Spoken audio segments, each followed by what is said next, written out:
Champions ট্রফিতে বাংলাদেশের প্রথম খেলা ভারতের বিপক্ষে। বিরাট কোহলিদের কাছে টাইগারদের পরিসংখ্যান খুব একটা সুখকর না হলেও সাম্প্রতিক পরিসংখ্যান তাসকিন মোস্তাফিজদের আত্মবিশ্বাস যোগাচ্ছে। আগামী 20 তারিখ ভারতের বিপক্ষে হাড্ডাহাড্ডি ম্যাচের আগে টাইগারদের শিবিরে বইছে সুসংবাদ। রোহিতদের গুরুত্বপূর্ণ দুজন খেলোয়াড় ইনজুরিতে, যা শান্ত টিমকে স্বস্তির নিঃশ্বাস দিচ্ছে।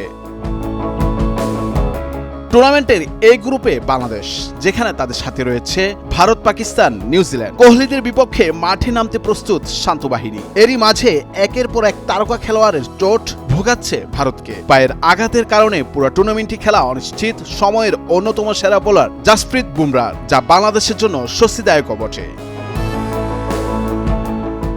এবার ভারত শিবিরে আরব তারকা খেলোয়াড়ের injury. Wicket keeper Rishabh Pant টাইগারদের বিপক্ষে নাও খেলতে পারেন। দুদিন আগে অনুশীলনের জন্য মাঠে নেমেছিল রোহিতরা, তখনই পায়ে চোট পান ঋষভ। হার্দিক পান্ডিয়ার ছোড়া একটি বল পায়ে গিয়ে পড়ে তার, তখনই মাঠে শুয়ে পড়েন তিনি। পরে খুঁড়িয়ে খুঁড়িয়ে মাঠ ছাড়তে হয়েছে এই হার্ড হিটার ব্যাটারকে।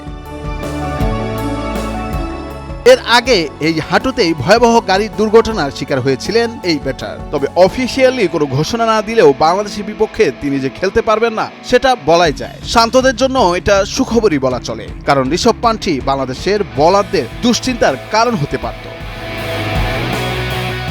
নৈল আফসার, নয়া দিগন্ত।